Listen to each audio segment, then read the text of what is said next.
us get started here.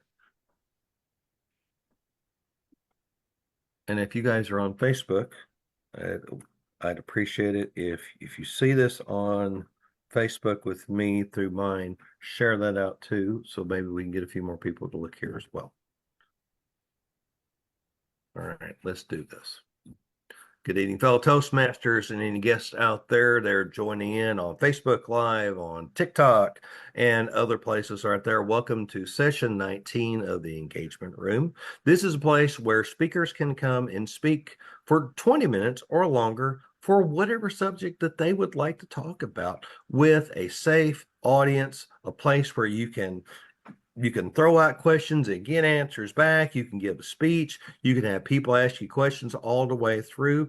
And at the end, what you get is a raw video to work with. You also get the edited session will go up on Spotify as a podcast, also on Apple Podcasts simultaneously, and on YouTube. And it will also be out there on Facebook. Tonight, I am thrilled to have my friend Karina Neill as the session 19 speaker. Karina is a professional photographer. She has her own studio in Heron, Illinois, and has been working as an entrepreneur for a number of years, of which that's part of my preparation I did not have. Karina is a native of Peru. And what town are you from, Karina? I was born in the Amazon area, Tingo Maria, and I grew up in Lima, in the capital. In Lima. Excellent. Excellent. Thank you. Now, Karina, whenever she immigrated from Peru, she ended up in New York State, and eventually came down to where we live now, which is Southern Illinois. It's 5 hours south of Chicago, 2 hours east of St. Louis, the heartland, as a lot of people would like to call it. But here, this is where our businesses are. And Karina has done some fantastic work in her time in her photography studio. Karina tonight is going to talk about leadership, on how her profession, of how she grew into a professional artist photographer, how she grew through different types of leadership opportunities. Her title is How Photography Taught Me Leadership. And so please welcome Karina Neill. Thank you. Let me pin you Thank here. you so much. Here we Thank go. you. Hello, everyone, and thank you for having me. Today, I am going to talk about something that at the first glance might seem completely unrelated to leadership: photography, and how photography taught me about leadership. When most people think about leadership, they think about strategy, decision, communication, influence, or vision. When they think about photography, they think about cameras, lenses, lighting, and beautiful images, right? But over the years in my career, I have discovered that some of the most important leadership lessons that I personally have learned did not come from the photography, the business school that I went to, or the leadership books that I have read. They actually came from my camera, from behind the scenes, because I believe that leadership begins with seeing people, not managing them. As a photographer, I have spent years learning how to make people feel comfortable, confident, and understood in a matter of minutes, sometimes seconds. I believe leaders also face the same challenges nowadays. So, based on my experience, let me share 6 lessons with you all tonight. The first one, I would say, is people want to be seen. One of the first thing that I have learned as a photographer is that most people arrive to my studio, to the location, to the shooting place with insecurities. They often say, oh, I'm not photogenic, or I don't like being in front of the camera. I don't know what to do. I don't think I was born to be photographed. I am ugly, or a lot of insecurities, right? I believe that employees or to team members or even business owners often bring similar insecurities to the workplace. Great leaders will recognize how people perform better when they feel seen, valued, and understood. I've learned that people rarely need to be or need someone to fix them. They need to see them. They need someone to see them and notice them. And I believe that's the same in the leadership. Because once you see them, once you notice them, once you approach them, or once you give them a compliment, their whole mindset starts changing. So that would be number one. Now, the lesson number two that I have learned is trust happens before the result. In my career, I cannot create a meaningful portrait without my client's trust. And I believe the same applies to leadership. When I have a new client, I try to understand why they need a photograph. Do they need it for their business? Do they need it for their family? Why?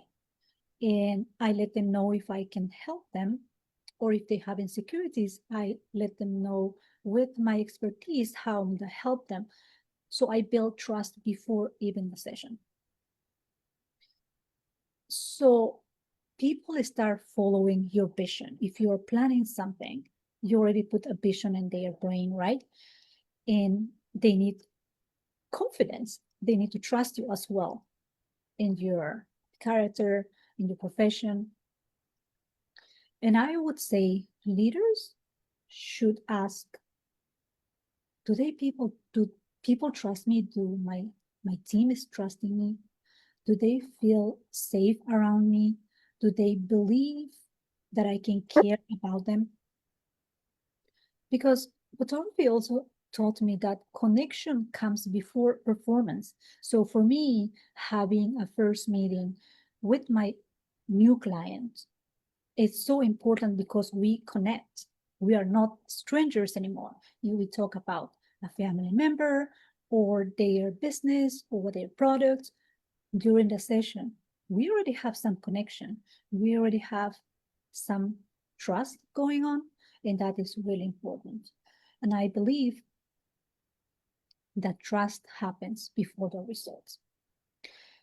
The third lesson that I'm going to share is every person has a story. And photographing people for the last 9 years now taught me when I photograph someone, I'm never, ever photographing a face.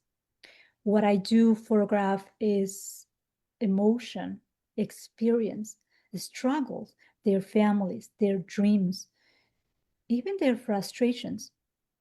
So leadership becomes more effective when we remember this, because people are not resources, they are human beings. People are not job titles, they are stories.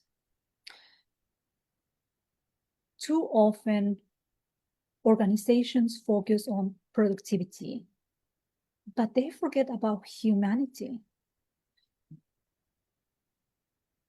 But the best leaders that I follow, they understand that performance and humanity are not opposite. In fact, people often perform even better when they feel understood. And I believe that the same perspective can transform leadership. Instead of asking how how can this employee help my business? Maybe ask, what is this employee, this team member's story? Because leaders who understand people's stories often build the stronger things. And that's what I can see in my career. When I learn about my clients' stories, it gives me a broad idea how I can help them, how I can produce their headshots or their product photography or their families or their newborn, because it's really important to see all those little details. Lesson number 4 that I'm going to share is focus. Focus determines results. And I would say every photographer understands the importance of focus, because in every photograph, something has to be sharp and something has to be blurred, right? If I do a headshot, my subject has to be sharp and the background has to be blurred, because my camera and what I'm planning forces me to make a choice. Do I create a sharp portrait or a blurry one? I have to create a super sharp portrait. And I need to focus on what deserves attention, right? Am I photographing a close-up of the eyes, the face, the quarter body, and what belongs in the background? If it's like this, like a solid background, do I need to add things around the background? So focusing is really, really important. And I believe that leadership is no different as well. And one of the biggest challenges that the leaders face right now is distraction.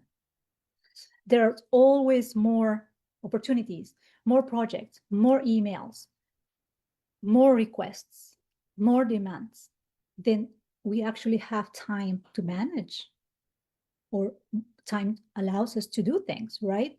We wish we would have more than 24 hours a day to manage so many things.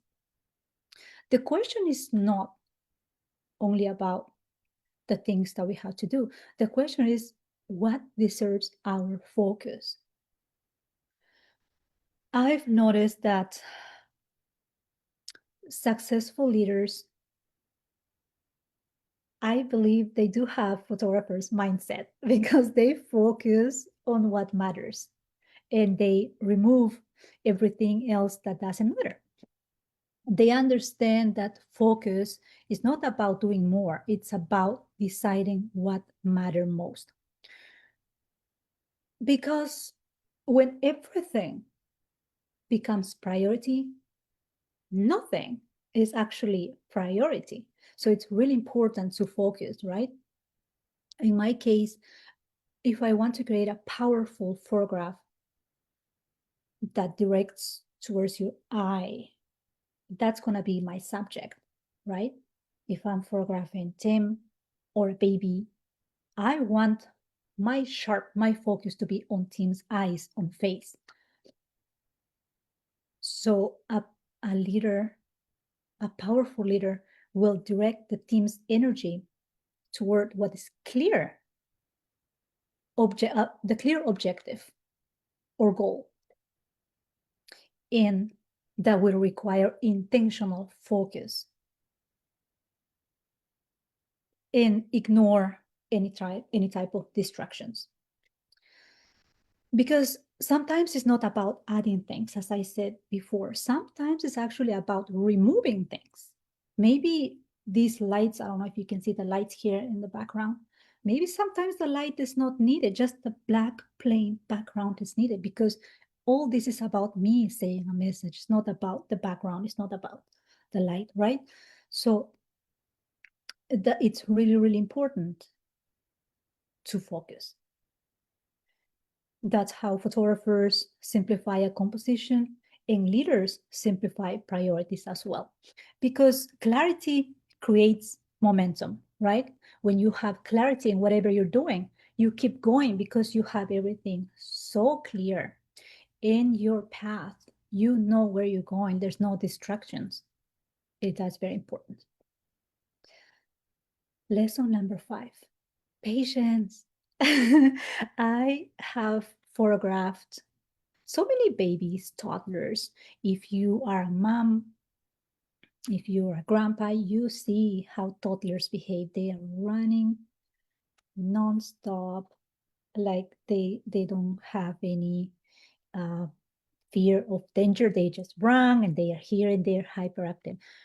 But I have to create a beautiful portraits for the family, right? So what I see is that in today's world, speed is celebrated. We want instant results. We want instant growth, instant success. Photography taught me something different. Photography taught me to chase that toddler with patience to get this beautiful portrait that mom is gonna love, grandpa is gonna adore, and this baby is gonna have this frozen moment forever. And many of my best photographs that I created required patience, or even a crying newborn. I cannot just photograph a crying newborn. I have to wait until the baby is calm and sleeping. So patience is so important for leaders. Or also, not only that, I can also have to wait if I'm working outdoors. I need to wait for the right light, right? Because I work during the golden hours, which is an hour before the sunset. I need to wait for the right moment. If I'm working at midday, the sun is right here on your head, and then you get a raccoon eye. So I have to wait until I have a better lighting so I don't have my clients with a raccoon eye. Waiting for the condition for me to create the portraits that speaks about my work, right? Because you cannot force sunlight, right? I cannot force the sunlight, the sunshine to just happen. You can't rush a perfect moment. And in leadership, many things cannot be accelerated. Trust takes time. Culture takes time. Relationship, getting to know your coworker takes time. Growth takes time. Even your tasks as a new employee, as a new member, takes time. And many leaders confuse movement with progress. They're constantly doing something, changing something, launching something. But how about patience, right? Are we giving extra time to this new employee? Are we, even ourselves, giving extra time to try again if something failed and not just giving up? But leadership, because leadership is not always about action and action, sometimes about timing, right? I believe that some of the good leaders, the best leaders, know when they should move and move forward, and or sometimes they do know when to wait. They understand that patience is not an activity.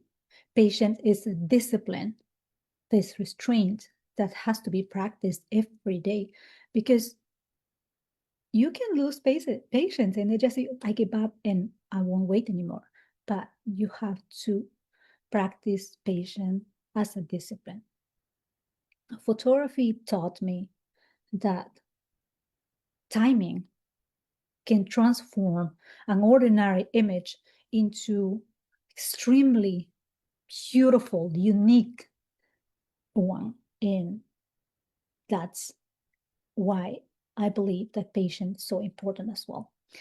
Leadership taught me that timing can transform an ordinary decision into an extraordinary outcome, result, project, success, right? That's number 5. Now let me share the last lesson. It's about light. The one that I have right in front of me, I have a light right there. because light reveals truth.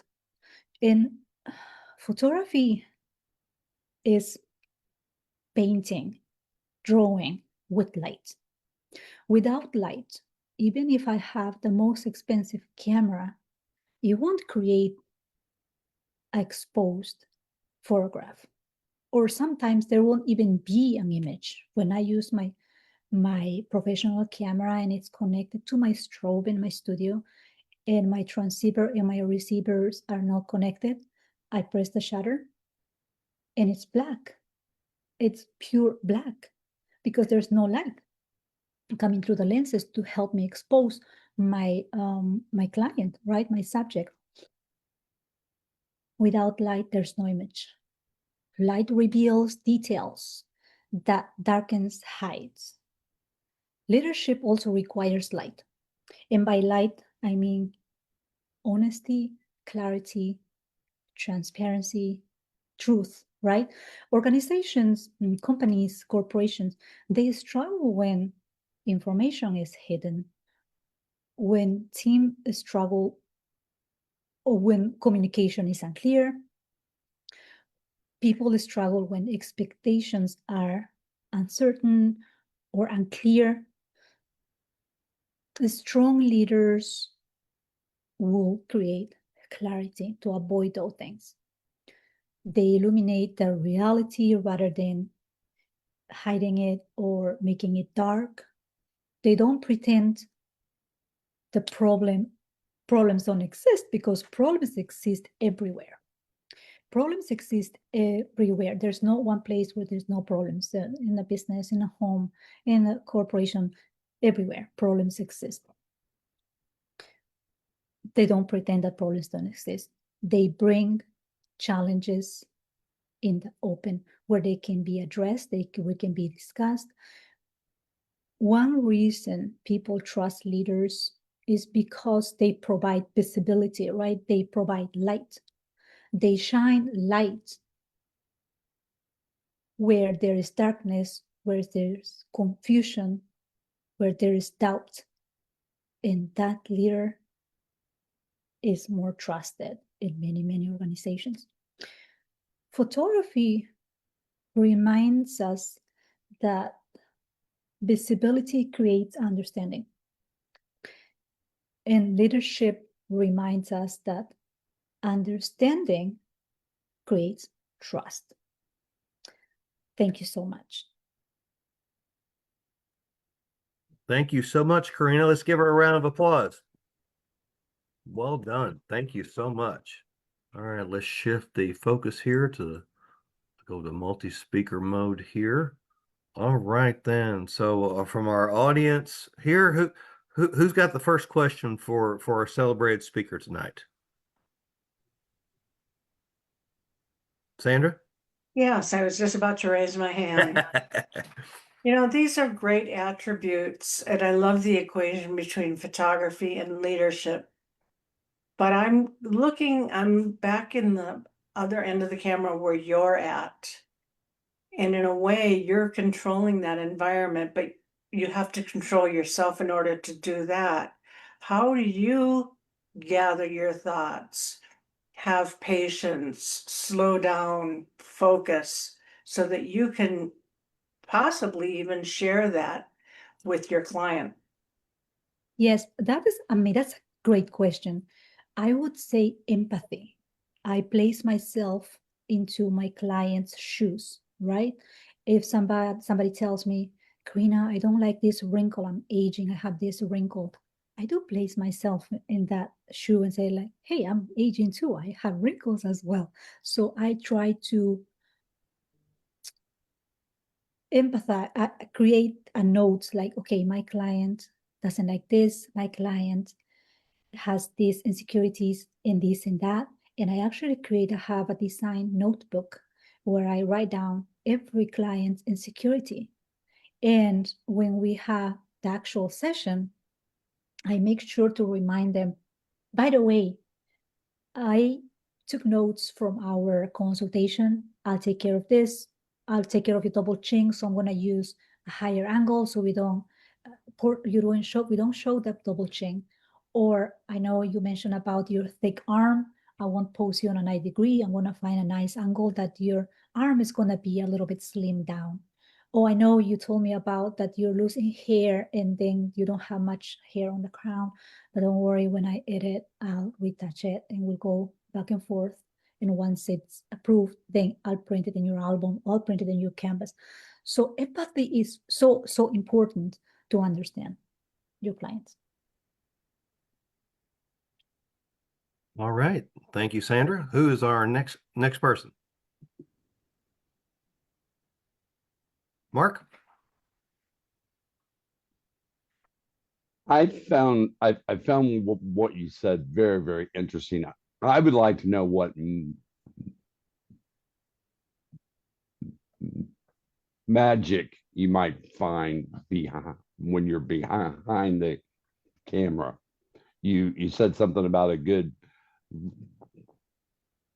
leader will find out about their workers and learn what they've been through, perhaps. But what magic do you find when you're maybe making sure the lighting is just exactly right? What magic do you find? Thank you. I love the questions tonight. The first thing that I see, even if my light is perfect, my background is ready, the client has this beautiful makeup and beautiful hair and nice outfit, but then I see through my camera, the first thing that I see is nervous.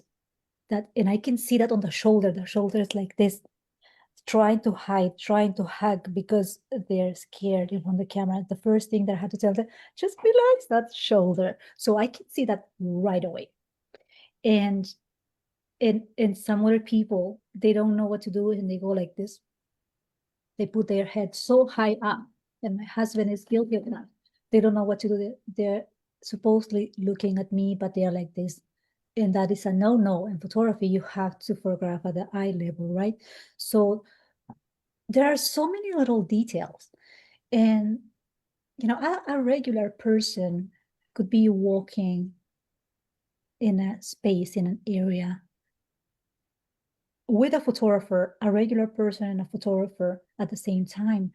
Maybe this building with water on the floor. I would see this wall with the water reflection, but a regular person probably just walk on the water. I don't see that. I see the reflection. I see the art. Even if it's just a simple wall with the little details, the reflection makes it special. So there are so many little details. Sometimes I see even tiny pieces of hair that is like crossing the eye, and that's a no in photography, because in real life we don't have like a piece of hair, you know, crossing your eye. So I have to go, hey, wait a second, let me fix your hair. Or sometimes I see here like this curls like going this way because the client is sweating and nervous. It's okay, gotta go and fix it. Sometimes we take a break, say, hey, have a sip of water, I'm gonna tap your sweat, and we'll continue. So there are many little details that I can see through my lens. Well, thank you. Now, okay, Karina, let's get into the creative process a little bit, because I've done a few things when I was a student at Murray State, and I still think about light. I still think about composition. I still think about all these things. Tell me a story about, let's just say you walk into a room, or you walk outside and you see something amazing that must be captured by your camera. What's the first thing you normally think of? Is it a process? Is it a eureka moment? What is it that happens in your brain when you say, I got that shot, I want to get it right now? Yeah, that's a great question. First of all, it depends what I have on my hand. If I have a cell phone or I have my professional camera. But it doesn't matter what, the first thing that I have to do is clean my lens. Yes, yes, everybody. Even with a cell phone, you can create a beautiful portrait. But if your lens has your fingerprints and already create like a diffusion there, your portrait, even if you have a beautiful frame a beautiful composition or a close-up, it won't be sharp. And second would be my light. I have to study right away where's the light coming from. If I have to set my light in my studio, I'm gonna set it's a more controlled environment that I can set my light depending on what I'm going to produce, create. But if I'm out there in nature, on the street, I want to study where the sun is coming from. So if I'm gonna shoot, if the sun is here and my item is here, and I'm shooting from here, this is gonna be dark. So I have to make sure to photograph from when the sun is. So my subject can be exposed and I have more exposure and more light. So it's very, very important to study light. If you can find like a shaded area of a tree or a rock or a roof, or you can even create some shade if something that you want to photograph small, you can create even shade with, I don't know, what I have here, like a little box. You can create shade for a small object. So light is really, really important. Other than that, then light and having your lens clean, I would say composition, but you have to go into, the horizon light to be straight, or you want to do the leading lines, your composition. But So everything's mechanical, pretty much, like what you think. That is if something is still right there, posing, it's not moving. Right. But if something is moving and you want to capture the emotion, quickly clean your lens as soon as possible and just capture that emotion, because that tiny second may not happen again. You may not be able to capture that emotion, because sometimes even if some of the photographs are blurry, but you capture the emotion, those are priceless. And I can see that with my toddlers clients, right? Because they're running everywhere, or they're doing these faces that mom loves, they're doing these actions that mom loves. I capture those moments. So also think about emotions. So it sounds like you're a living f-stop. Yeah. Just like boom, it's like going like I'm going to capture it. I've got right now. I've got all. I have like 2 seconds to capture this right. Open the shutter, let it go. Yeah, I think if you have something that's not moving, you have time to clean your lens, check the light and everything. But if you have a situation where it's emotion going on, like in a wedding, for example, they're not giving the first kiss every moment. It's only one first kiss. You miss that, you're done as a photographer. So you have to be prepared for that, for that motion. But sometimes you are not prepared. So just clean your lens and capture, just press the shutter, press the shutter, get a few frames, a few portraits. That's awesome. So you got your own set of internal accountability. Yeah.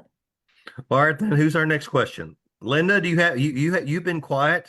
Anything out there I for think Michael, I saw Michael. Oh, Michael? Was it Mike? Would Michael have his hand up next? Sure. Go for it. Yeah, Karina, thank you very much. I really appreciated hearing that story of photography with leadership. I have professionally been on the other side of a camera, so I understand that. But as a coach, working with people, for what you're talking is my camera are my eyes. And so I'm looking at working with people as my camera is my eyes, and given how you're talking, when in your career it came to get with all this that you said you felt that I am a good photographer. I have the essence of it. I can create. When you had that moment. Well, going back to one of my lessons about patience, I was not all the time a good photographer. It takes time. It takes time. And I'm so glad that I had patience with myself, because if I compare my award-winning portraits from these recent years to where I started, it's like night and day. I believe that constant work, practicing, and not giving up is what made me a more experienced photographer. I still have a lot of things to learn. I I don't believe I have learned everything about photography, because photography is evolving. There are new tools, new things that the photography world is creating. The industry is changing. So I'm still learning. Like now we have the mirrorless cameras, right? So I believe that a photographer should always be evolving as well, trying to learn new things, new techniques, especially if you are taking money, if your clients are paying you, they deserve that you give them the best quality work that you can. And the more you get trained, the more you practice, the more you learn, the more you're going to be able to serve your clients. But I don't remember a time that I said, "Oh, I'm a good photographer." I still believe that the best photograph that I'm going to take is going to be tomorrow or next month or next year, because I'm always learning. Yeah. Well, that's cool. Thank you, Michael. Mhm. All right then, Linda. Yes, my granddaughter has attended a lot of the dances at the high school, and her father takes pictures of the couples and of her. And I observed that they are poses that I think she is doing, or it's not something he's telling her to do, it's something that she wants to do herself. So he allows her to put herself into the picture. Can you make a comment on that? Well, when it comes to poses, it's a broad situation, right? Because some photographers like to create their portrait with pose, right? Put this, put that. And when it comes to dance photography, they have the steps, they have the choreography, they focus on that. I do a both of a little bit of both. I do a lot of lifestyle, so a lot of emotion going on. But when it comes to posing for children, when it's little, it's really hard to post them. So I do capture the emotion. But when it comes to a little bit older, like 7 years old, 8 years old, I like to capture the innocence. I like to capture that stage of a childhood. And kind of weird poses do not belong there, right? I want to capture them painting or drawing or smiling. If they're a girl enjoying something with flowers and butterflies, if it's a boy, something related to cars or something about their passions, and not like pose with this, pose with that, but ask them to interact, do something, right? And when it comes to like adult posing, I do post my business people in a professional manner, right? Because we don't want like a lady like this, right? And a business picture, right? Had to be all settled and elegant with a good posture, a nice friendly smile. I would say that posing would depend on the type of photography that I'm going to create. If it's a business, it's more like a serious professional matter. If it's a kids, it's more like emotion, it's fun, it's smiles, all that. If it's a boudoir, then it's more like sexy, it's more private, it's more intimate. It would depend on the poses. But I do believe that there are poses that do not believe, the poses that shouldn't be in children's, like, like if you don't like the poses, like the jumping, crossing legs. I don't know exactly what you mean, but I believe that children should be posed in a very angelical, innocent matter or way.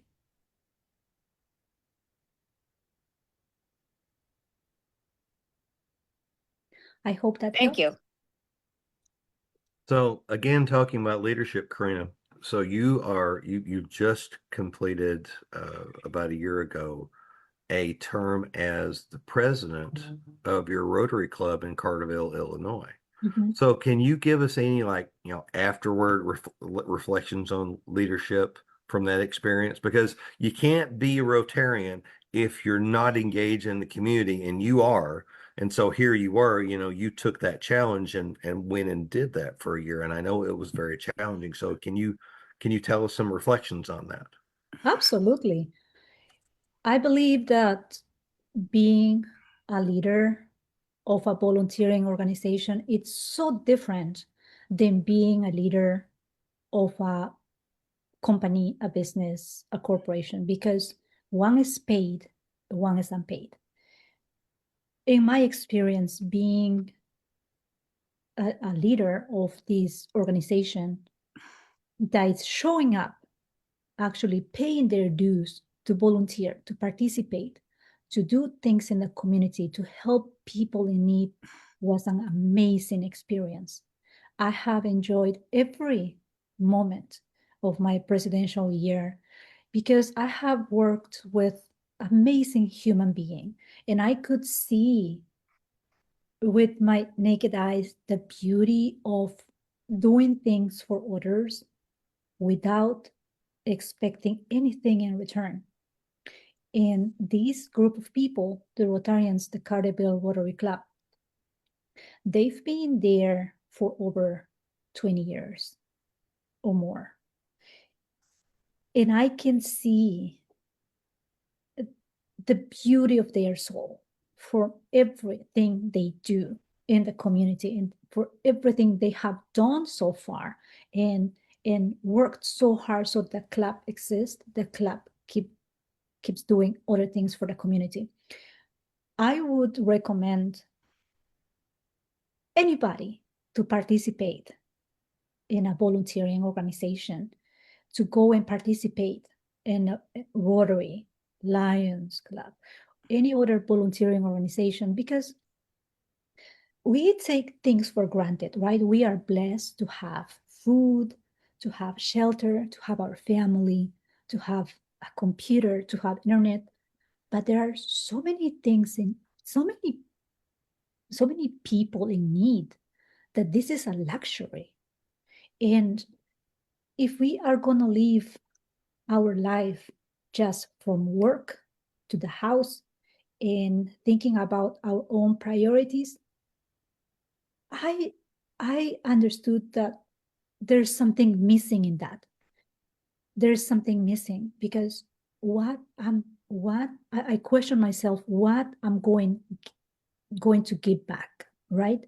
Because in my experience, I come from a lot of need from my childhood, my teenager years, my family. And I feel blessed now to have a job, to have a home. And there was a point in my life that I said, I want to give back. I want to help others like somebody helped me back then. If I can do that, why not? And Rotary has filled that gap that was missing in my life. And when I finished my presidential year, I told my fellow Rotarians that my life will never be the same without Rotary. So I committed myself to keep growing with them, keep working with them, keep working on bigger projects. The more people we help, the better. Because sometimes in life, you have everything you need. You don't need anything else like material or money, but you need that emotion. You need that emotion that you can only see when you help others. That emotion, that feeling, my friends, are priceless. If you have not participated in a volunteering opportunity, just get a hold of me. I'll get you a hold of your local Rotary Club and do something Yeah, and share your blessings, because volunteering and doing things for others it's basically sharing what you have. You may not have money, you may not have resources, but you have time, you have knowledge, you have something that you can give. That is also very important. Not only material things or money, but also your time and your resources and your knowledge. Mm-hmm. It sounds like she's going to be emailing us Rotarian or Rotary applications after this session's over. So. Why not? Yeah, yeah. All right, then. So we're eating in our last 9 minutes. So let's just get two more questions here. Sandra, do you have something else you want to bring in? Yes, but it's going back a little bit in our conversation to integrity.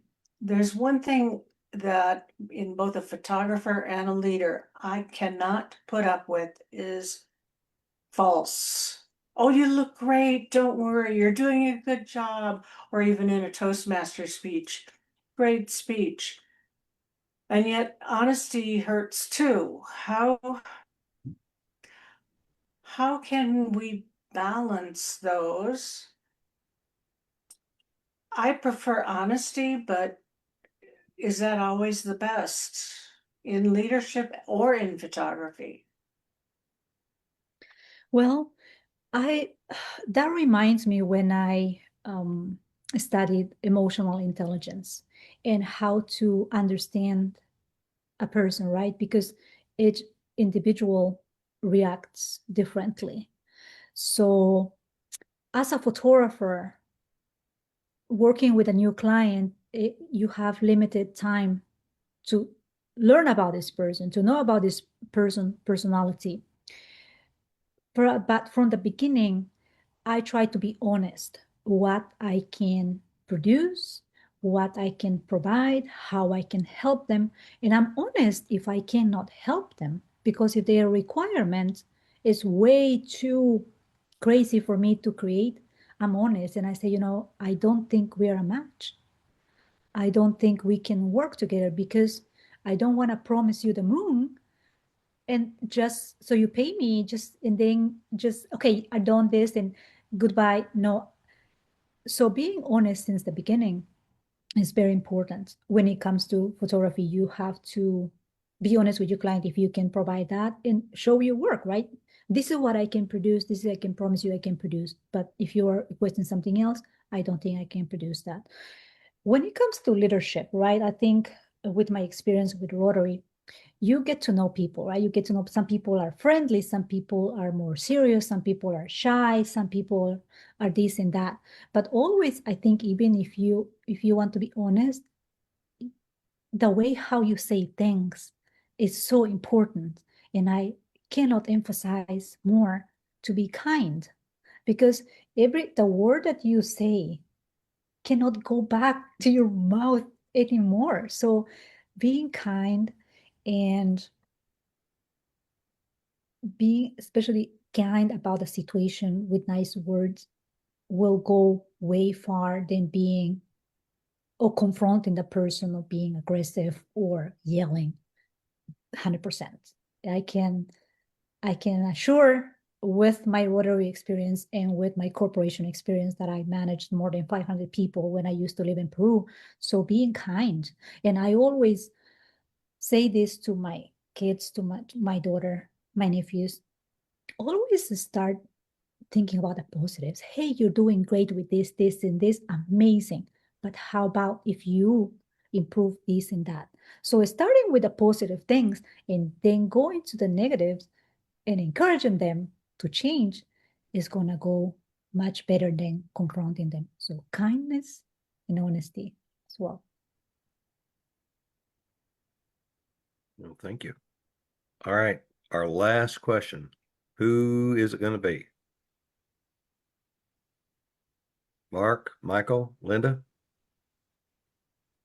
Oh, and Karina, if you've got about 10 or 15 minutes after this, I'd like to do a little extra session. I want to talk about Peru a little bit. Sure. So yeah, Let me go let me ahead, just let me just ask one thing that I'm sure you are involved in, but how much does the fact that everybody has a cell phone, everybody has their own camera, and they want to take a photo of this, a photo of that, they want to take a photo when they go to a restaurant, what they're going to eat, how much does that affect the professional photographer today when they never had this years ago? Yeah, that's actually a very interesting question. Well, some families live in this reality that they live for likes and comments and instant reaction. But Mhm. some families don't care about that. Some families that I worked with don't even have Facebook or Instagram or any social media. They do care about creating physical memories for their children. And I encourage everybody to do that. Even if you capture pictures of your kids, your family with your cell phone, print them. Print them. There are local places you can print them. If you're local, come to my studio, I'll help you. But we cannot live in this digital world because with one virus, it's gone. With one malfunction of your software, your cell phone, all your memories are gone. For photographers that we've been working for a long time before even the cell phones, we focus on what is most important, and that's creating printed photographs, albums, canvases that will never, ever, ever be compared with cell phone pictures that are posted online. Seriously. So a lot of people said even now, not only the cell phones, but now the artificial intelligence headshots and portraits. Not even that, because we photographers can caption emotions. And if we use our high quality gear, we can produce high quality portraits that you can print even on billboards, comparing to the cell phone that's going to be like 8 bits pixelated if you make it larger. So there's a big difference. I still encourage my clients. I personally encourage my clients because everybody has a cell phone, right? Every day, but not everybody has a professional photographer. Even though capture those moments when that baby is eating, when that baby is walking, when that baby is doing something, capture and create an email for your baby. Send those portraits to that email with a story saying, hey, today is June 3rd or June 2nd or June 1st, and I just saw your first tooth, or you just said mama, something, because we live the moment so fast, like we don't have time for ourselves. We don't take that stop. I want to focus on my baby. I want to write a note to my baby. Little things. So I'm not afraid of technology. I still am a human, and I can create what artificial intelligence cannot. And I encourage all photographers out there to focus on creating moments, high quality portraits, get educated, learn, evolve, learn. As we are evolving with artificial intelligence and more cell phones and higher pixels on the cell phones, we also have to evolve as photographers and learn more about our crafts, because our professional photographers should be ready to create a portrait anywhere. Mhm. It doesn't matter what light situation you have, outdoor, indoor. You should be able to use your artificial lights or even look for good light outdoors. So learn to do that. Educate yourself. Awesome. Okay. Well, thank you, Karina. Let's give our speaker another round of applause. Thank you for the opportunity. Thank you so much for the course. questions as well. Of course, and let me change the screen here. You've had a few challenges this year, and you've been back and forth to Peru a lot, and that's a hard balance being an entrepreneur and family member. You've got your daughter in school and your husband too, so it's a hard thing. And so you've had a lot of challenges this year, and you've overwhelmed them all. You've overcome all of them, and praise the Lord for that. It's nice to see prayers get answered, when you pray for somebody. So. All right, then. So it's 8 o'clock right now. It's time for me to give the time back. Our next session will be on the 17th.